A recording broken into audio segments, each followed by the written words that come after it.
Gracias, 8 de la mañana, 45 minutos. Voy con Luis Soriano. Luis, a quien abrazo con mucho afecto. Luis, ¿cómo te va? Excelente mañana, Derechos Humanos.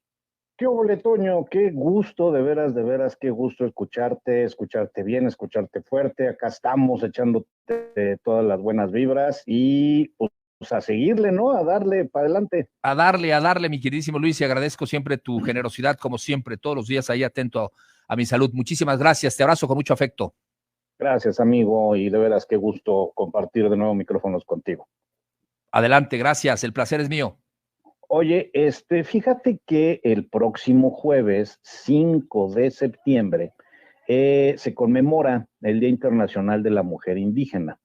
Esta fecha es instituida en el segundo encuentro que se generó con las organizaciones y movimientos de América en 1983 y la sede fue en Bolivia, con el objetivo de poder visibilizar a las mujeres pertenecientes a las poblaciones indígenas y la relevancia que tiene para la conservación, obviamente, de las culturas, de las tradiciones, del ecosistema, y así como los liderazgos que se ejercen en sus comunidades, además de una tradición ancestral que nos remonta inclusive desde antes de la famosa conquista de América, ¿no? Entonces, me parece que es fundamental, es importante este día. ¿Y quieres que hablemos de este tema? Por favor, es de vital importancia. Ok, bueno, pues mira, fíjate que de acuerdo a la ONU, el mundo, la población indígena en el mundo, representa el 6.2 de la población mundial. O sea, estamos hablando de 476 millones de personas que pertenecen a más o menos un aproximado de 5,000 culturas en 90 países.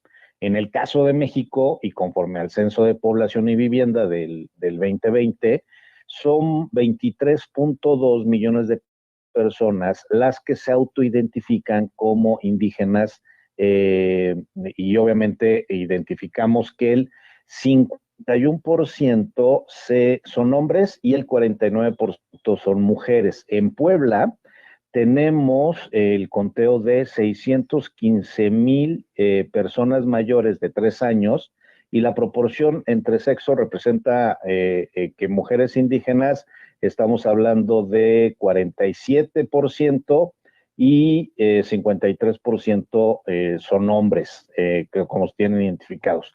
¿Qué es lo que pasa aquí? ¿Qué es lo que pasa con lo que son las mujeres indígenas?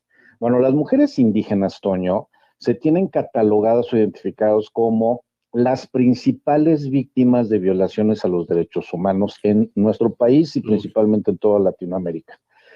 No solamente como violaciones de derechos humanos, sino también de violencia y discriminación.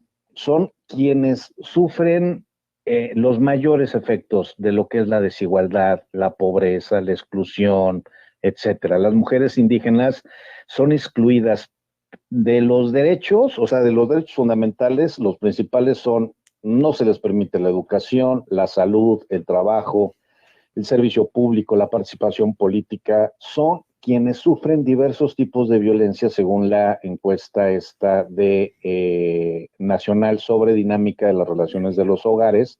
Y obviamente la población rural principalmente es víctima de violencia psicológica, seguida de violencia física, después violencia sexual y finalmente la patrimonial. Identificar todo esto, que las mujeres indígenas son vulnerables también para temas de embarazos no deseados, Toño, déficits alimentarios, son más susceptibles de ser víctimas de redes de tratas de personas con fines laborales o sexuales. También son las que más están en la situación de desplazamientos forzados y desaparición.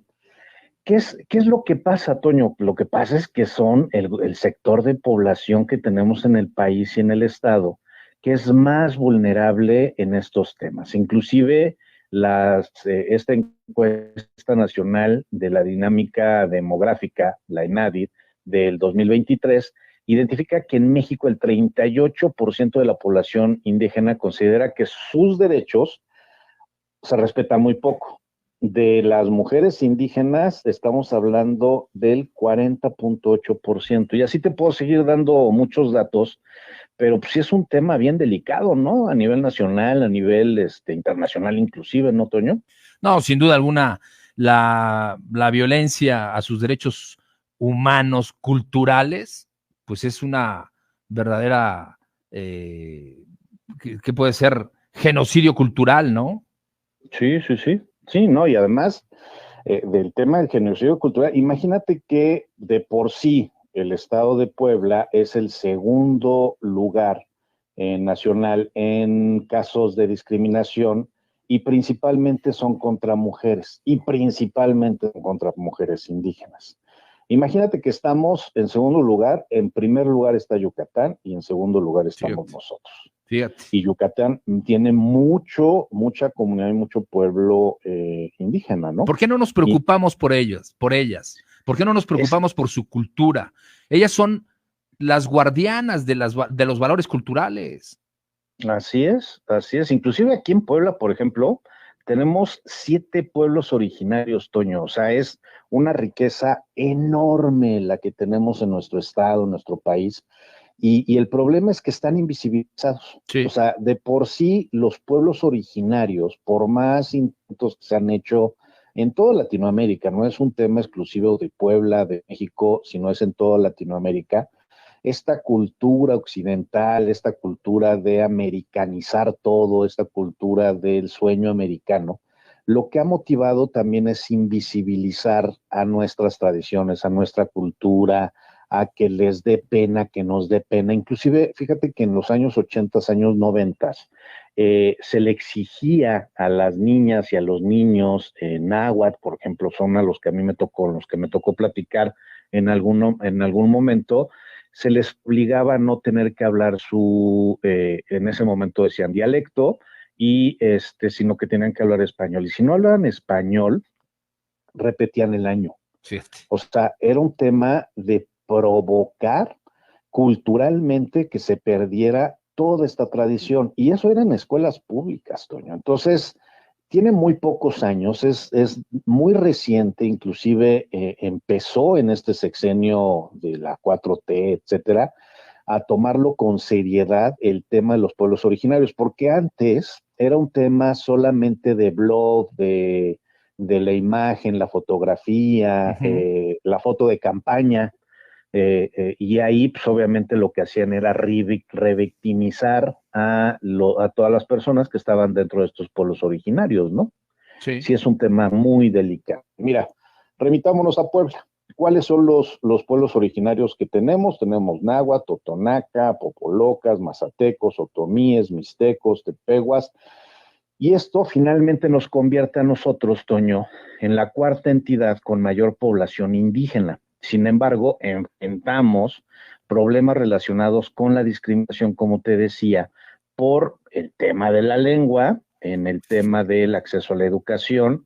La población indígena presenta un déficit nutricional gigantesco en la infancia, Toño.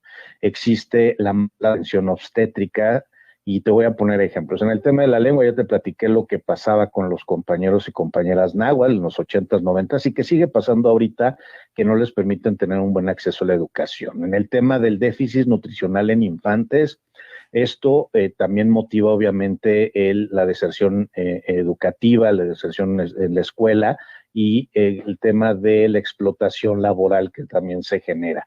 La mala atención obstétrica, recordarás, y si no, pues volvemos a hacer público, que en Cuetzalan existe una recomendación de la Comisión Nacional de Derechos Humanos en el tema de violencia obstétrica muy marcada, muy evidente, y que hasta la fecha, imagínate que esta recomendación tiene años, y hasta la fecha no se ha podido resolver estas recomendaciones de violencia obstétrica, evidentemente contra población indígena.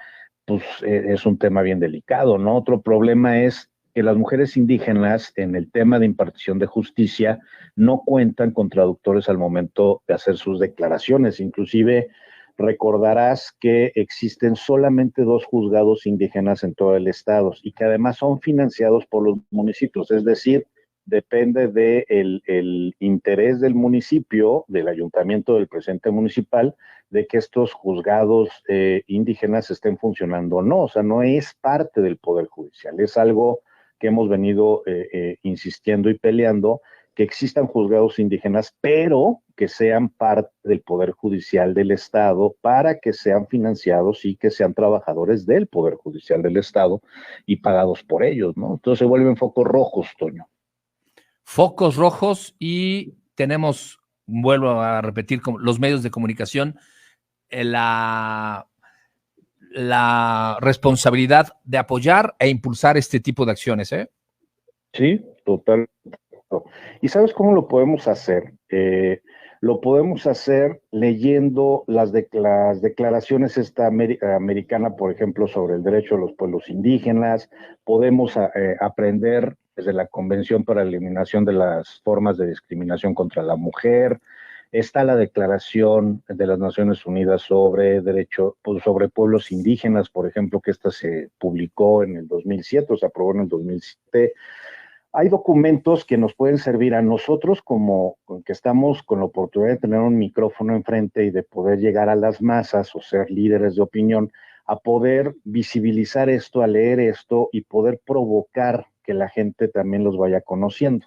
Claro. Eso finalmente es la deconstrucción de la cultura de la violencia hacia una cultura de los derechos humanos, de la no discriminación. Imagínate, y qué fácil sería todo esto, Toño, si tuviéramos en el estado de Puebla un instituto estatal de la no discriminación en el estado de Puebla. Y te digo, ¿por qué es tan importante tener esto? ¿Te acuerdas con lo de el tema de morenacos, el concepto de morenacos que utilizó un candidato a gobernador? Sí. Bueno, nosotros nos enfocamos a presentar una queja ante la Comisión Estatal de Derechos Humanos, ya que en el estado no existe una instancia que atienda temas de discriminación.